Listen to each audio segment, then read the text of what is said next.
Hi, everybody. Don Giannetti, lighting-essentials.com, project52prosystem.com, and my site, dongiannetti.com.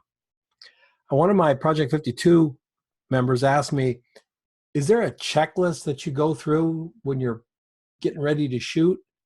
And I thought, I used to have a checklist in the studio when we were doing any kind of work in the studio. I would have a checklist, and there would be checklists different places, but we would check, was the film loaded properly? Were the dark slides the right way? Were they clean? Were the tripod legs, in the rubber position instead of the pointy position in the studio, pointy position in the landscape? Lots of little things that we can just zip by when we're making photographs. I had on a checklist because failure is not an option when you're doing this for a living, and people are people and we'll all screw up. And I'm not going to even tell you that with the checklist, nothing ever happened, but damn few things that I could have prepared for happened because of that checklist. I don't really have it anymore. So much of it happens, in your brain when you've done it for 40 years. So much just happens so quickly. But there is a checklist that I would recommend you look at. I have a place where you can go and download it if you want. It'll be a link at the bottom of this post, this video. You can download it as a PDF. You can download it as a Word file. You can add your own pieces to it. That would be great.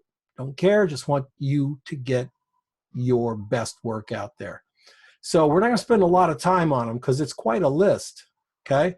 So let's go through it in a non-hierarchical order. In other words, none of these actually come first, and then you do this one next, and then you do this one next. These are all things that happen, some simultaneously, some in order. That's predicated by what you're shooting and how you're starting out the shot, lots of different things like that. So it's just a list. It's not an hierarchy, okay? With me? Good. All right, here we go. Correct horizon. Is your horizon straight? If it's not straight, it's got to be tilted significantly. If it's tilted just a little bit, it's wrong. If it's tilted 3%, you screwed up. It's a tilted, you'd miss the horizon. I check for that. I check always for tangents. Tangents are when this thing in the foreground meets this thing in the background, and they're right on each other. And all of a sudden we've lost, in a two-dimensional image, we've lost that depth because the tangents. It's a tree growing out of someone's head. It's two lines in front and two lines in the back, and all of a sudden they make a perfect pattern, but they're not really related, and so they start becoming related. Check for tangents. Are there empty places in the shot? Things where there's just nothing happening? I'm not saying that's wrong. I'm saying if there are, do you want them there? Is that important to the shot? Empty space can be an absolutely vital part of your composition, or it could be something that looks really out of place when you get it delivered. Crop room, very important in commercial. Are you leaving crop room so that the art director, creative director, designer can work a little bit with that image? Or did you shoot it straight to the frame? If you shoot it straight to the frame, you're not a pro. Boom, you're not a pro. We don't shoot straight to the frame. We need crop room. So I say, make it look straight to the frame. It looks good. Really? You love it? That's it? Great. Take a step back. Big step. The background. What's it doing for the image? What is the background doing for your image? The answer could be nothing, but that's okay. Now you've got an answer. What is the background doing? What's the foreground doing for your image? Is it pushing it back? Is it pulling it forward? Are the leading lines crooked? Is your camera off center of leading lines? It can be a real problem. Do you need that much background? Answer could be yes. Answer could be no. But you don't know unless you ask the question, do you need that much foreground? Think about it. You're thinking about your image now. Now it's not a fluke. It's something you've absolutely deliberately thought of. Something, if you're doing a still life or food, it's sitting on a surface. You have a background and you have a surface. Surfaces are not backgrounds. Backgrounds are over there, surface. Do you need that much surface showing? Do you have a lot of surface showing behind your product? If you do, you might want to move your product back towards the edge, because if there's no reason for all that surface, what are you doing? If there's a reason for it, then you're doing it great. Right? Is the background serving any purpose? And if it is supposed to serve a purpose, is that purpose being met? Is the background supposed to and does it anything in the background that should not be there or will be a problem? I remember a guy showing me some photographs. He was so proud of the photographs he had done. It was a bridal thing, you know, they take the bride and groom out and shoot. And he's got this bride and groom up on a bridge, and oh, they're just so tack sharp. He's just nailed it, and everything in the background's out of focus, including that park bench and the big dumpster that says garbage on the side. You can drop it out of focus. It's still a big ass dumpster. It says garbage on the side, right? Same for the foreground. What's in the foreground? Anything that's gonna be a problem? If you're shooting a beautiful shot and you've got your people out there and you got all this grass, is there like lumps of dirt in the foreground? Garbage? Have you looked through the image? All the garbage, cigarette butts and all that crap picked up? Are you lighting the background? Do you need to? If you do, is it static, one-dimensional, like a pure black background or pure gray background or pure white background? Or do you need something more dynamic, a gradient? Or there's windows in the back and you need to have those windows visible. We need to see outside the windows, or we can let the windows blow out. It's not a right or wrong thing. It's a you need the info thing, okay? Lighting. Are the speculars placed where I want them to be placed? Or are they just happening? Because if they're just happening, you're not in control of your photograph anymore. Are the speculars where I want them to be? I want them to be on this bottle. And now they're disappearing up here at the neck of the bottle. They're disappearing because my fill card or my softbox isn't high enough, right? They're disappearing. So now I've got a little stripe here and a little stripe here, and I got nothing in here. Is that okay? Could be. Could not be. Don't know unless we ask the question. How are the speculars transitioning to the true tones, the true values? Is it a sharp transition because the item's nice and glossy? Is it a soft transition because the item's nice and diffuse? It's your choice on the items. Are you putting glossy items? You better have a sharp transition. It doesn't look glossy. It just doesn't. Does the light interfere with any part of the image that you need to have that's important, or make something get lost, like a label? You got a bottle in front of another bottle and the label's going dark. Now your brain says, well, I can put a grid spot in there. Really? That might look pretty stupid. You know, people aren't dumb. They're gonna look at, what's that? You know, somebody playing with a flashlight.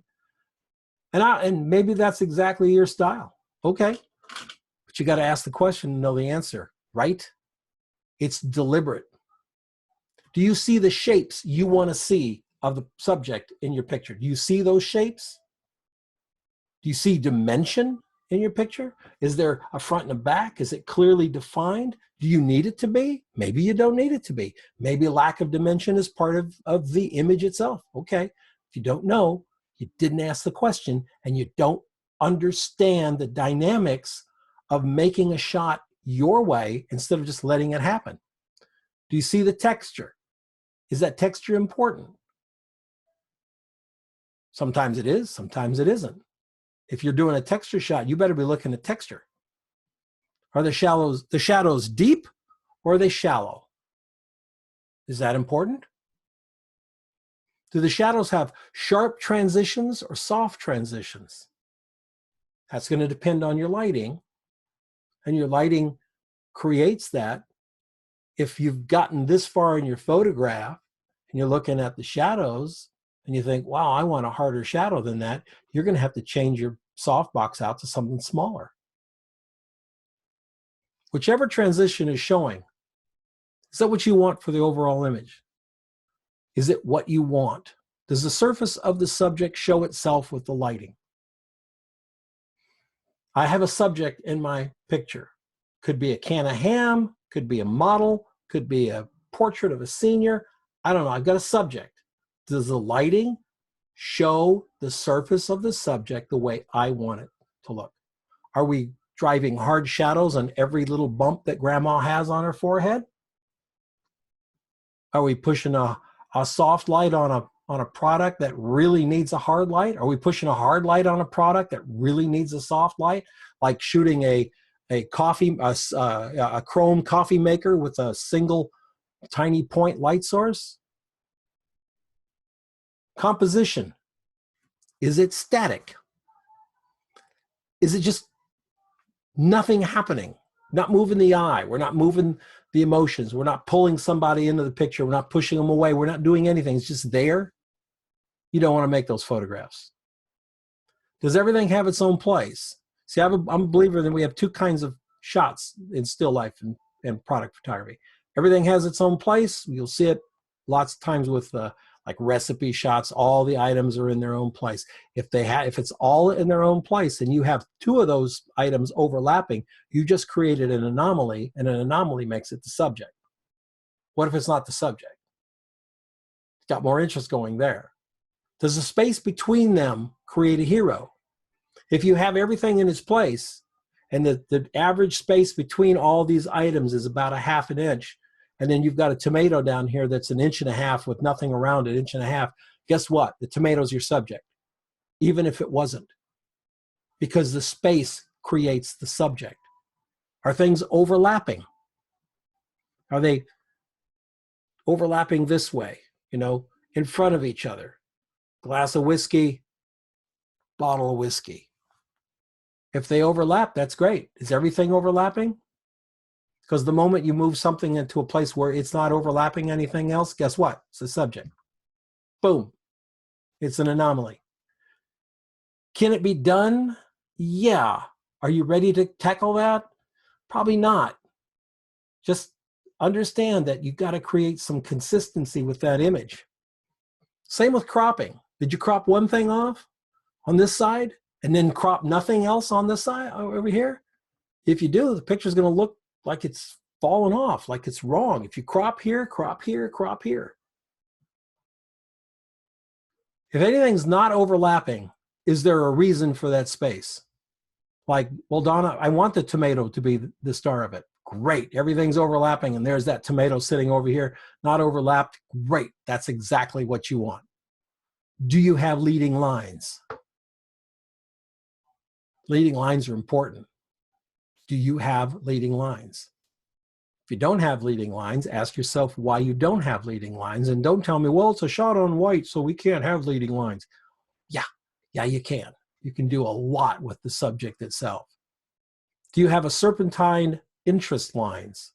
In other words, we have a background and we have a foreground, the subject. If the background are lines, straight lines, diagonal lines, and our subject, what does our subject do over those lines? Generally, we like to look for a little bit of a serpentine. We're talking product, not people. People, a little bit different, but we still like to get that serpentine feel to people, but you can also create very interesting shots where they're not serpentine at all. They're very stiff, tall. Rodney Smith proved that beautifully. But still, if you're not thinking about it, then it's just happening. If you're thinking about it, then you make it happen. What relationship does each item have to each other? Maybe your answer is none. Maybe your answer is they all work together. Does the picture look like that? Does the picture show them working together to create this, or does the picture show them as disparate elements? Either one's fine. Are labels straight? And now that's something you got to look at. If you went down to the store and bought a bottle of wine for your portfolio shot, and you bought one with the label on crooked, welcome to the world of Photoshop. Good luck with that. The label has to be straight on the bottle. It has to be. You're going to have to clean it up if it isn't. Is anything hidden behind something that shouldn't be? Anything. If it's is there a label and you have half of the logo hidden behind this glass of wine, you got a problem. Or maybe you don't, right? Better check for it and then make the call. Are the things that lined up perfectly? If you're lining something up, like a line of beer bottles coming right at us, are they lined up perfectly? If they're not perfect, they're not ready for prime time. Maybe they don't need to be perfect. Okay, is it obvious then? Because if you have them just sort of perfect, then it's not obvious and it looks wrong. If you have them obviously not perfect, it looks planned and determined. That's your call. That's what you have to decide. Do I want them to look somewhat random? Do I want them to be straight? Make a choice. Things that need to be straight need to be straight. If you have something that has to be straight across in the picture, like your horizon line, has to be straight. If there's something hanging out into the picture and it needs to be straight, it needs to be straight. Depth of field. Is your depth of field too deep, too shallow? Or is it right on? You know, Papa Bear, Mama Bear, Baby Bear thing. What's your depth of field doing to the picture? How does it affect the main subject? Is it pulling it forward? Is it pushing it back? Is it hiding it? If your main subject's a thing and it's right here and we got stuff in the background and you've gotten your depth of field is just so shallow that 9/10 of the thing is in focus and 1/10 isn't in focus, justify it.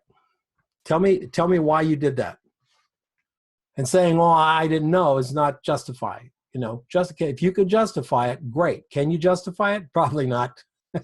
I'll save you some trouble there.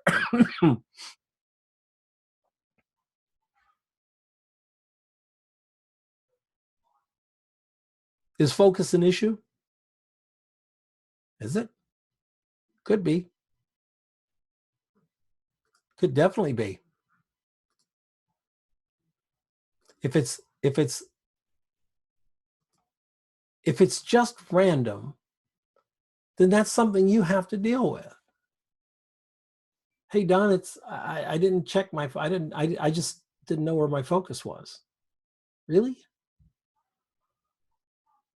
I don't get it. And I've heard that before. How could a different focus point alter your photo? Oh, because it can, right? You can focus on the foreground. It's a whole lot different shot than focus on the background. Focus on the background, the things in the foreground out of focus and putting a cloudy thing, that could be unacceptable. That could be awesome and cool. I don't know. Do you know? If you know, there you go. And there's a thing I call the shot surprises. Are the elements that you have in the shot straight, like labels, caps, bottle caps, whatever? Are they straight? Are they clean? Are they lit? And do they generally look great? So if you do a photograph of a thing for your portfolio, still life or whatever, that thing you're shooting has got to be perfect. It's either got to be perfect when you shoot it. It's going to be perfect after you get it out of Photoshop after a couple hours sitting on your butt. Because it has to be perfect. Knowing going in that you've got some flaws here. Chocolate's a hell of a hard thing to shoot because there's chocolate dust on everything. And if you touch the chocolate, it's screwed up. And there's little white pinpoints of stuff all over in chocolate. You want to make it look like chocolate? Okay. What's it look like there? And now you can calculate how you can mitigate that, get it done in Photoshop, whatever you want to do. Are there elements that are making visuals we didn't intend? Nothing's worse than finishing this beautiful still life and go, oh, that's really cool. And you pull back and go, oh gosh, it makes a happy face. Or a horsey. Or a pig and a duck. That happens sometimes because we're looking at the different disparate elements and we're not looking at the thing itself, the whole group. And lastly, check all four corners. Because if an otherwise really good photograph is going to get screwed up, it's going to get screwed up there or there or there or there, four corners. So we're looking like this with this tunnel vision thing, and we got to expand it and get all the way up into the corners. It's really, really important. So that's my little checklist. It's brief.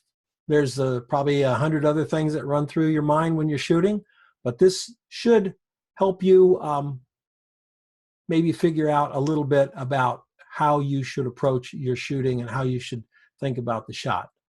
Thanks for coming along. Listen, if you like my channel and you like the stuff that I'm talking about, please hit the subscribe button, and then you'll know every time I put something up.